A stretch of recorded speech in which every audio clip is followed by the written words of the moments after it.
liste de avant la fin de ce défi, une vidéo par jour.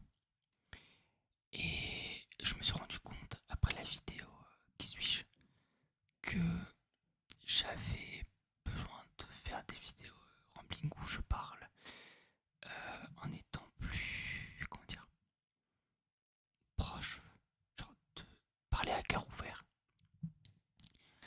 Donc dans cette vidéo, je vais un peu vous donner les choses que j'aurais aimé savoir avant ma vingtaine. Actuellement, j'en ai 21.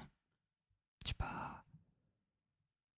Voilà, ce que j'ai surtout appris après la vingtaine qui m'ont été utiles et qui ont un peu changé ma façon de voir les choses. Surtout après 2 ans de prépa qui n'ont pas été évidentes en termes social et autres. Bref, je vais commencer. J'ai fait une petite liste sur le côté. Si vous me voyez regarder sur le côté, c'est quelle la liste. Il y a 11 points. Peut-être que j'en trouverai d'autres pendant la vidéo. C'est parti. Alors, le premier conseil que j'aurais voulu savoir, c'est un truc qui revient assez souvent, c'est de réussir à s'écouter soi-même. Dans tout ce qui est douleur par exemple. Si tu as mal, tout ça, c'est qu'il y a probablement une raison. Genre, savoir écouter ses limites. euh, et vraiment en prendre conscience que ben, parfois faut juste mettre un stop et juste savoir s'écouter. Voilà. Alors, s'il y a un problème ou autre, s'en rendre compte, genre agir quand vous vous en rendez compte. Je sais pas comment le formuler correctement. J'ai probablement mal détaillé, mais voilà. Un autre conseil que j'essaie d'appliquer depuis peu, c'est de ne pas vivre pour les autres, pour le regard des autres. En vrai, c'est plus facile à dire qu'à faire, évidemment. Mais juste se dire que les autres, ils s'en foutent de toi. Pas méchamment. Je dis pas ça méchamment, mais dans la rue, t'as beau faire quelque chose. Les gens, ils vont peut-être te regarder 5 minutes. Et après, ils ont d'autres choses à faire, ils vont oublier. Vraiment. Dites-vous, la dernière fois, j'étais dans une ville avec un ami à moi. Et il faisait trop chaud. Donc on s'est mis à faire les ventilateurs avec nos bras. Genre on tournait sur nous-mêmes. Genre notre corps était statique. Mais nos bras se balançaient de gauche à droite pour nous rafraîchir. Ça marche. On a pu effectuer le test. Et en fait on s'en foutait littéralement de ce que les gens peuvent penser. Là aujourd'hui je pense qu'ils se rappellent pas. Ou quoi que ce soit. Sur le moment. Il faut juste réussir à les écouler. J'ai eu beaucoup de mal durant mon enfance à faire ça. Je vivais énormément pour le regard des autres. Tout ce que je faisais, je l'analysais, tout ça, en me disant que bah, qu'est-ce qu'ils vont penser de moi. Voilà. Une des raisons aussi pourquoi je me suis lancé sur internet. Pour que bah, les gens ils peuvent dire que je fais des vidéos, mais au moins, moi je fais quelque chose. Eux probablement qui critiquent, mais qui ne font rien de leur vie. En fait, la plupart des gens qui émettent une critique non constructive ne font rien de leur vie et juste restent dans leur canapé. Voilà. Ensuite, le troisième conseil, c'est de ne pas chercher à plaire. Le troisième conseil,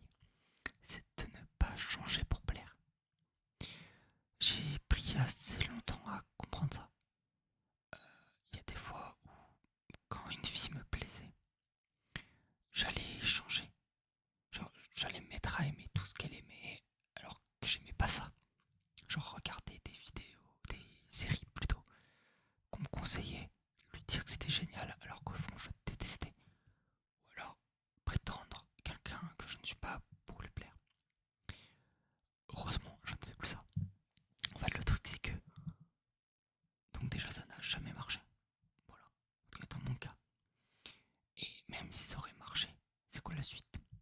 Tu redeviens toi-même ou tu gardes ce masque H24? Déjà qu'on porte un masque quand on est dehors, tout ça, ou avec nos amis, etc.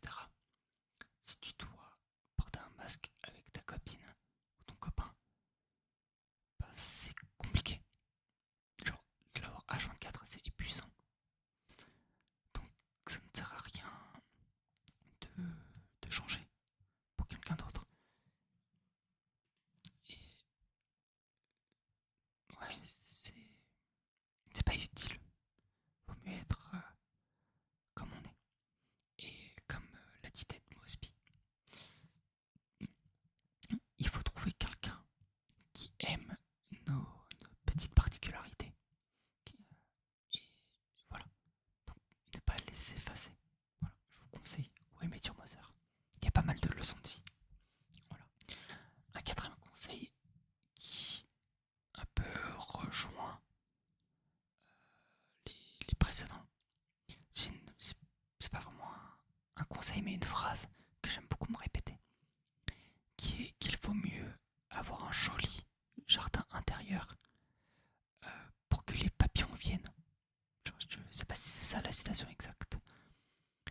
Le truc que je vois, c'est si t'arrives à être bien avec toi-même, genre être ok, tout ça, tu pourras accueillir quelqu'un d'autre dans ta vie. Si tu n'es pas bien, si tu n'as pas un joli jardin, justement, la faune et la flore ne vont pas venir vers toi, tout ça. J'ai l'impression. Enfin, c'est. Comment que je le vois? C'est que ça ne sert à rien d'être dans une relation si c'est pour. En fait, avoir deux personnes dans une relation, c'est compliqué. Je sais pas comment le dire. C'est ma vision des choses. J'aurais bien aimé le comprendre plus tôt. Que fallait pas que je cherche H24 à trouver quelqu'un pour combler un vide ou quelque chose.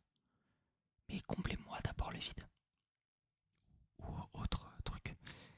Et ensuite, quand je suis bien avec moi-même, essayer de voir. Voilà.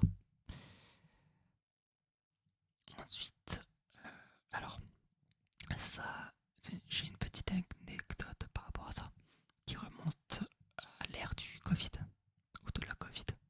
Vous dites comme vous voulez. C'est de ne pas faire trop confiance au développement personnel. Justement, il y a 6 ans maintenant, ça remonte, je regardais énormément de développement personnel parce que je sentais un énorme vide en moi. J'allais pas bien et je n'allais pas mieux. J'ai regardé, je suis tombé sur du développement personnel sur TikTok qui donnait certains conseils, tout ça. Sur le moment, quand je regardais la vidéo, je me sentais fort et capable de faire ces choses. Sauf que je me suis rendu compte que une fois que j'ai quitté la vidéo, une fois que je n'y pensais pas, je n'y appliquais pas. J'en avais parlé il y a quelques temps sur Twitch, à une certaine époque, mais ça m'a fait énormément de mal. En fait, voir qu'il n'y a pas de progrès, tout ça, parce qu'il n'y a pas de passage à l'action dans le développement personnel. Je vais juste prendre les conseils, me dire qu'ils sont appliqués. Pour qu'au moment venu, ça ne fonctionne pas. Donc ça a été un véritable cercle vicieux pour moi. J'imagine qu'il y a du bon développement personnel, tout ça. Je ne sais pas. Je n'en ai plus regardé depuis et je ne regarderai plus.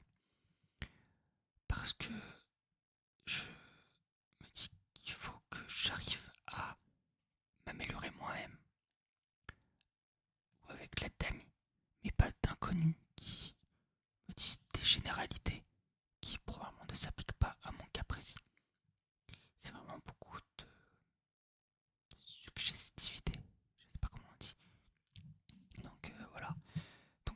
Covid, j'étais seul avec un énorme vide comme un trou à l'intérieur de moi. J'avais juste l'impression d'être une carcasse vivante, mais sans plus.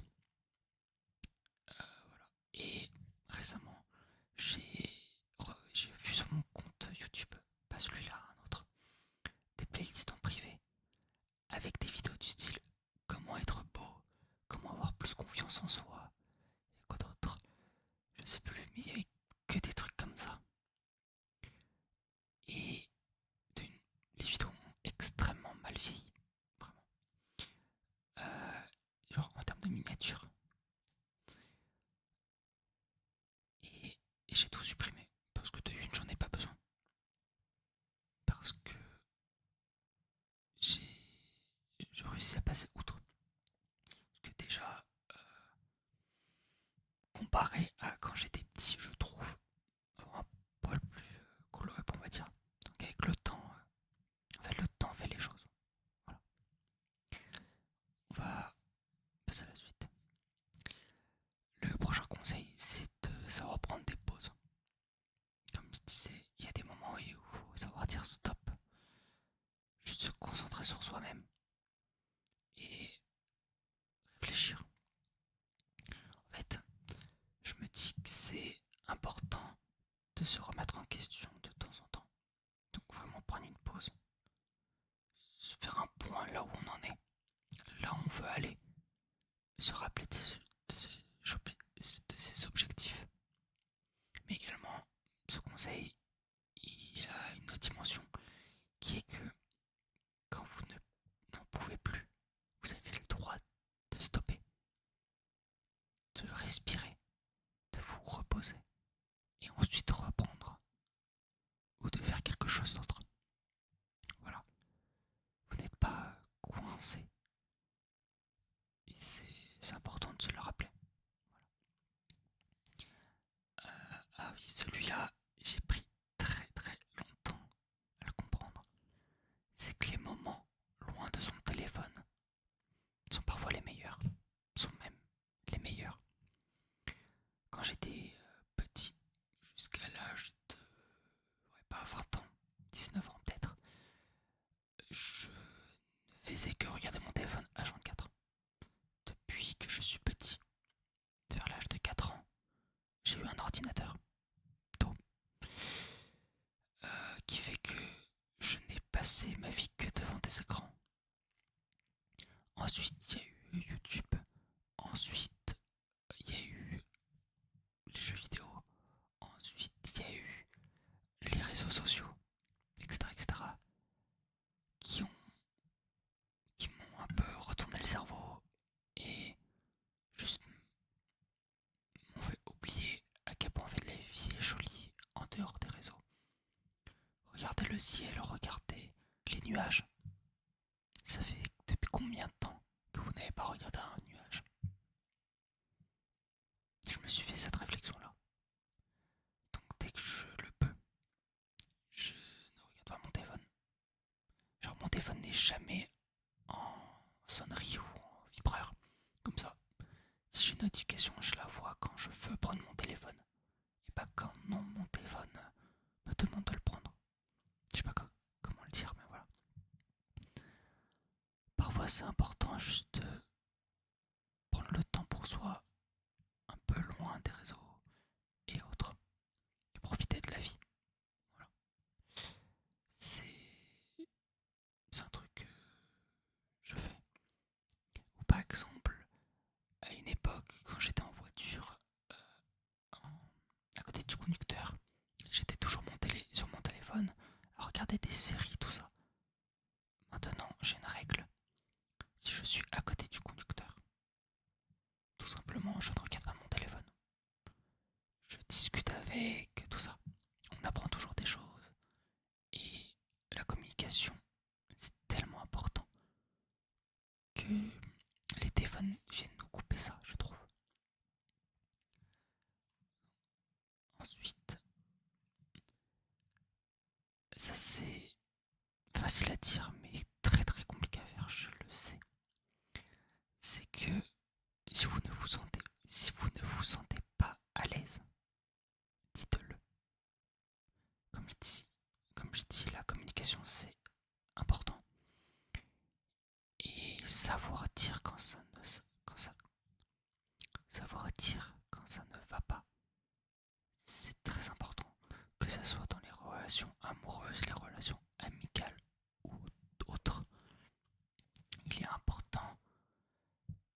de dire quand vous êtes mal à l'aise, quand vous êtes gêné par une situation et pour en discuter.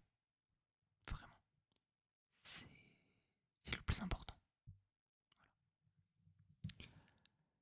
Celui-là, c'est plus un conseil positif, j'ai envie de dire, parce que les autres peuvent paraître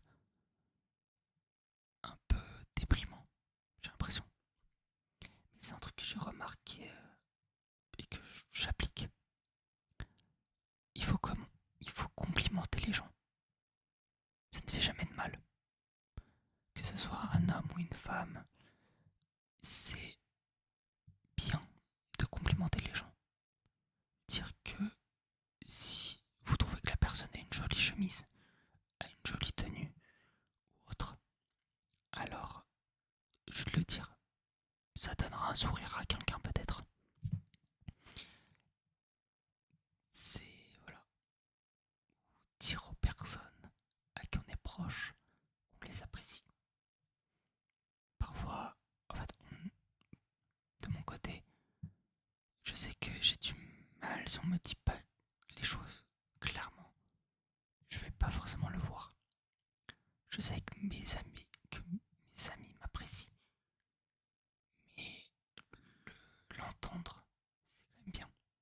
Donc j'essaie d'appliquer ça et de rappeler, ou alors de leur dire s'ils ne sont pas au courant, que je les apprécie, que je trouve qu'ils sont élégants par exemple, ou autre. Alors, j'ai pas de compliments qui me viennent en tête, mais je dire quelque chose de positif, ça fait plaisir, faut pas l'oublier. Ensuite, le 10e conseil. Parfois, c'est important de pleurer. C'est pas grave de pleurer. C'est naturel. Si vous en avez besoin, faut pleurer. De toute façon, soit vous gardez la chose qui veut vous faire pleurer au fond de vous, et ça va exploser au bout d'un certain temps. Si vous gardez une trop grande pression à l'intérieur, ça risque de péter et tu ne sais pas quand. Et savoir relâcher et écouter ses émotions et pleurer, ça n'a jamais fait de mal à personne. Donc, faut se dire que vous pouvez pleurer, vous avez le droit de pleurer. C'est normal. C'est des émotions. Vous êtes humain. C'est normal de pleurer. Et le dernier conseil que j'ai appris très très récemment, que le sport, c'est important pour se vider la tête. Pendant ma prépa, je n'ai fait aucun sport. Juste, genre, je ne faisais que travailler et tout ça, et mon moral était au fin fond du trou. Aujourd'hui, je sais que si j'avais fait une activité pour me vider la tête, ça aurait été beaucoup mieux. Là, j'ai commencé la course à pied. Juste courir 30 minutes, 1 heure, ça me permet de me vider la tête. Et je reviens toujours plus heureux après une course. Ça, vous pouvez être certain. Et en plus, ça peut vous rendre fier de vous. Voilà. C'est pas facile de s'y mettre. Voilà. Et un 12e conseil que je n'avais pas prévu. Mais c'est une astuce que je fais et qui fonctionne. C'est la règle des 3 secondes. Le plus dur, c'est de se mettre en route. Donc pour ça, bon, je vais prendre un exemple que j'avais quand j'étais petit. J'avais peur de lever la main pour demander quelque chose. Ce que je fais, ce que je faisais plutôt, et que je fais encore, c'est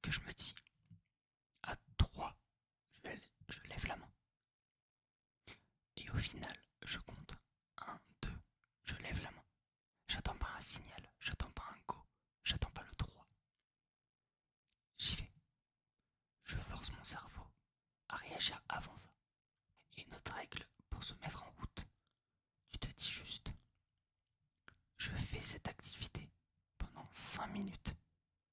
Au bout de 5 minutes, tu vas forcément continuer. Parce que t'es lancé. Par exemple, tu te dis, je fais 5 minutes de vaisselle, de laver ta vaisselle. T'as déjà les mains dans le cambouis, tu vas pas t'arrêter là. Tu fais 5 minutes de devoir, t'es déjà lancé, tu vas pas t'arrêter. En fait, il faut dire à son cerveau que la tâche va être courte, qu'elle va bientôt être finie. Pour le hack, on va dire. Et je sais que pour moi, ça marche beaucoup de me dire, je prends juste 5 minutes. Mais comme j'aurais tout préparé, je me serais mis dans le bain. Je vais vouloir continuer et pas arrêter. Je, ça m'évite de procrastiner. Voilà.